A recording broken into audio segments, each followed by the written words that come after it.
The police people, they shoot him, they cut him with machetes. In a nutshell, they killed him.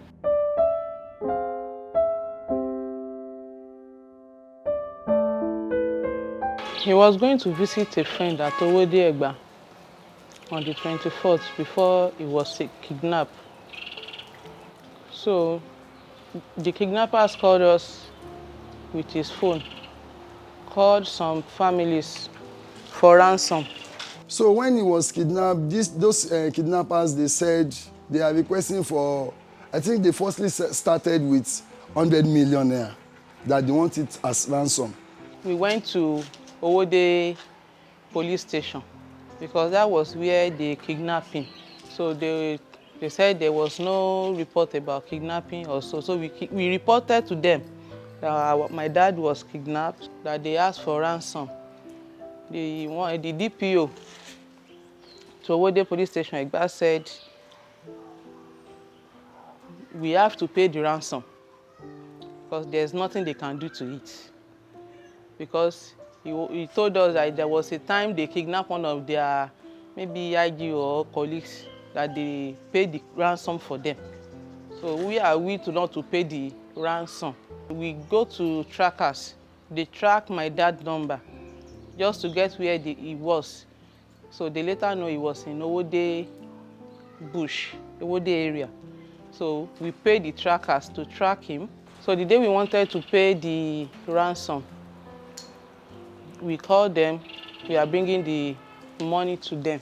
So I think they were thinking maybe after collecting the ransom, they have another operation at Owode Egba there also. So they brought him along with the operation they went to. Before it was a Redeemed Church they went to kidnap like seven members.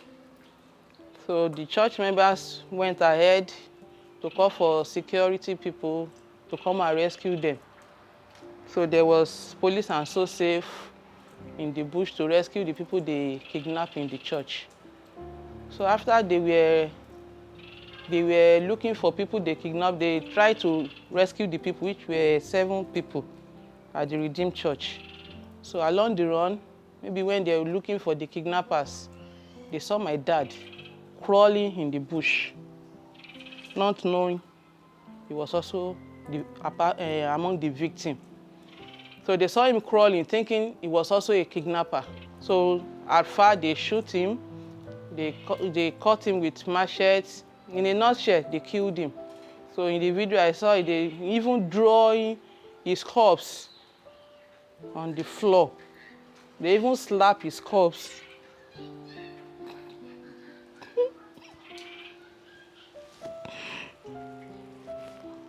They treated him as a kidnapper with no evidence. Though in that video, with their voices we are hearing, they thought that my dad-in-law is one of the kidnappers.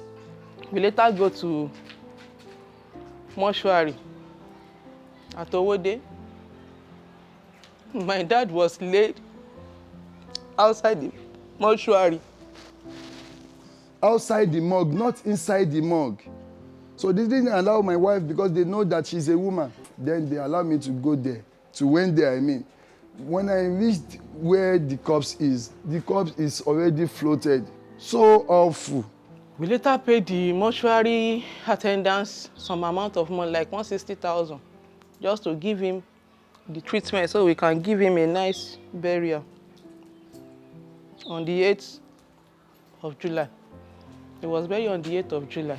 We want the officers, the so safe, or whoever that is involved to come outside, to come and say this thing out openly, that they mistakenly took an innocent man as a kidnapper. And we want government to compensate the family. What the family wants is that we need apology from them, the so safe cops and the police people who come on social media that my dad is a kidnapper and was killed. They should come out also to render the apology. We want justice, and we want compensation from the federal government. We want compensation because my dad is like a pillar in the family. It's like a pillar in the family who was killed by them. We want compensation from the government.